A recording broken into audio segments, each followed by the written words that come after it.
बिस्मिल्लाहिर्रहमानिर्रहीम। अस्सलाम वालेकुम। आज मैं आपके साथ एक जांबाज, फर्ज शनास और गुमनाम सिपाही की कहानी शेयर करूंगी। 1965 के मुआरके का बाकायदा आगाज पाक भारत जंग की सूरत में 6 सितंबर को होता है।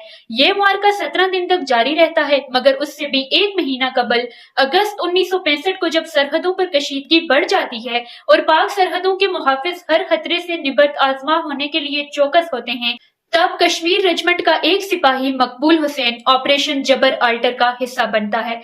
दफाए वतन में वो दुश्मन की गोली का निशाना बनता है और जख्मी हो जाता है। जख्मी होकर गिरने के बाद दुश्मन उसे जंगी कैदी बना लेता है। जंगों के दौरान में ऐसा होना मामूल की बात है, लेकिन यहाँ हालात यकसर मुख्तलिफ हैं। जुनेवा कन्वेंशन के बरअक्स उस कैदी को हर किस्म के हुकूक से महरूम कर दिया जाता है और उस पर जुल्म सितम के पहाड़ ढाए जाते हैं। इस जंगी कैदी के नाखून उखाड़े जाते हैं और जब ये बार बार पाकिस्तान जिंदाबाद का नारा लगाता है तो दुश्मन बिलबिला उठता है। फिर उससे ये हक भी छीन लिया जाता है कि वो धरती माँ के लिए नारा भी ना लगा सके और उसकी जुबान काट दी जाती है। 1965 की 17 दिन की मुहाज़ाराई के बाद जंगी कैदियों की फहरिस्त बनाई जाती है, मगर उसमें सिपाही मकबूल हुसैन का नाम नहीं होता। कश्मीर रेजिमेंट में उसका नाम लापता सिपाहियों की फहरिस्त में शामिल कर दिया जाता है। साल गुजरते जाते हैं, मगर उस नाम का कोई सिपाही मंजरे आम पर नहीं आता।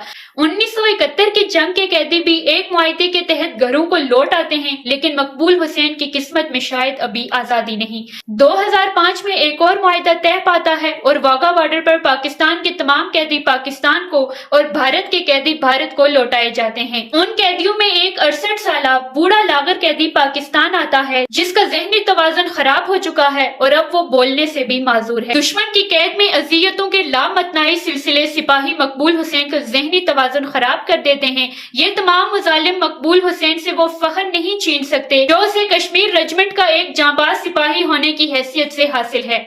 अब जबकि मकबूल हुसैन का दिमाग और जबान दोनों उसका साथ नहीं देते, उसे एक कागज और कलम दिया जाता है जिस पर वो बिला तामुल चंद हिंसे लिखता है 355139।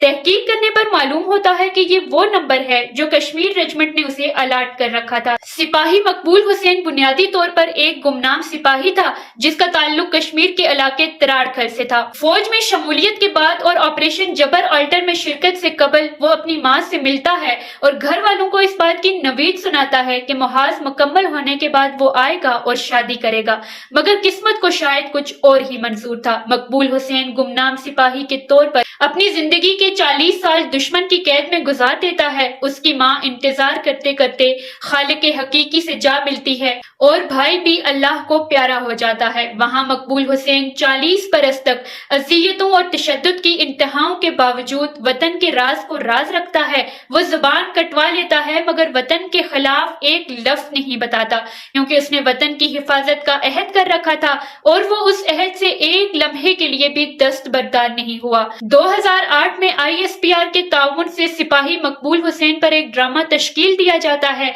23 मार्च 2009 को उन्हें सितारा जुर्रत से नवाजा जाता है और 28 अगस्त 2018 को ये गुमनाम सिपाही अपनी आखिरी आरामगाह की तरफ रख्ते सफर बांध लेता है।